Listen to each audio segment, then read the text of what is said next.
বর্তমান তো ইয়াশা চলে গেছে, হেনাও নেই, তাই জন্য না আছে ইয়াশা না আছে হেনা, এই শোকেই হচ্ছে লোকে চট্টগ্রাম কিংস। অনেকে মজা করে বলতেছে ইয়াশা সাগর নাই তাই চট্টগ্রাম হেরে গেল, এটাই কি রহস্য? সবথেকে বড় শামীমকে কদিন ভাত খাওয়ানো হয় না, আজকে যায় শামীমের ব্যাটিং এ খেলতে পারে না সে। আচ্ছা ইয়াশা সাগর নেই, খুব কষ্ট পাইছেন?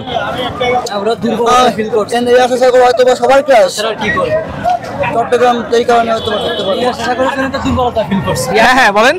ইয়াশা সাগর নাই তো যার কারণে দুর্বলতা ফিল করছে। এটাই কি হারছে চট্টগ্রামকে? চট্টগ্রামের এটাই একমাত্র দুর্বলতা। ইয়াশা সাগর থাকলে ওরা এনার্জি পাইতো, এনার্জিতে ভালো খেলতো। ইয়াশা সাগর তো দুর্বল করে দিয়ে গেছে, এইজন্য ইয়াশা সাগর হচ্ছে লোকে চট্টগ্রাম কিংস হলো দুর্বল করে দিয়ে গেছে। যদি থাকতো তাহলে ভাই আরো স্ট্রং থাকতো, ঠিক আছে, কারণ ও তো চলে গেছে, এই জন্য আর খুবই দুর্বল হয়ে পড়েছে, হারছে। ইয়াশার শোকে হেরে গেছে।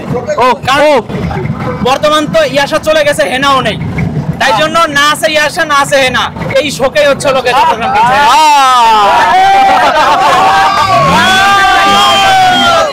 একটু শুনতে চাই, অনেকে বলতেছে যে আপনার ইয়াশা সাগর নাই এই কারণে হেরে গেল চট্টগ্রাম।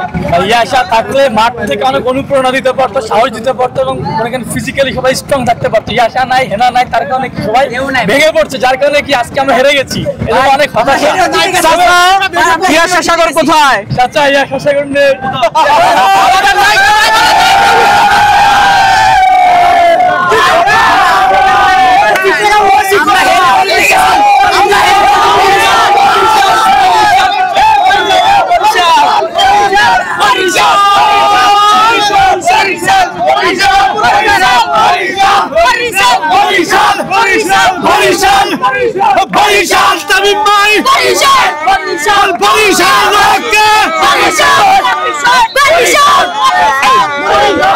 আসলে চট্টগ্রাম কেন হারলো?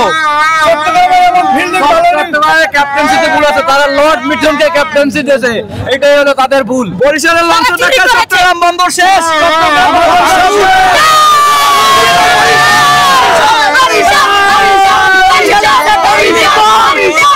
আচ্ছা এক একজন করে বলেন। আচ্ছা দাম কোথায় হারলো আসলে, কেন? আমাদের বরিশালের ক্যাপ্টেন তামিম ভাই অনেক অভিজ্ঞতা ব্যাটসম্যান, আমাদের দলের ক্যাপ্টেন তিনজন ব্যাটসম্যান বাংলাদেশের অনেক মেধাবী ব্যাটসম্যান, যেমন মুশফিকুর রহিম এবং মাহমুদুল ভাই রিয়াদ এবং অল নাম্বার 1 তামিম ইকবাল ইকবাল। আচ্ছা ইয়াশা সাগর না এই জন্যই কি হারছে?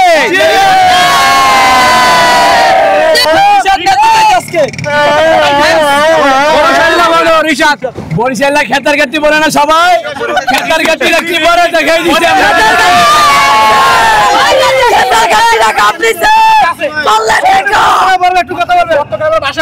চট্টগ্রাম বাসী আপনারা মুতে হয়ে যান।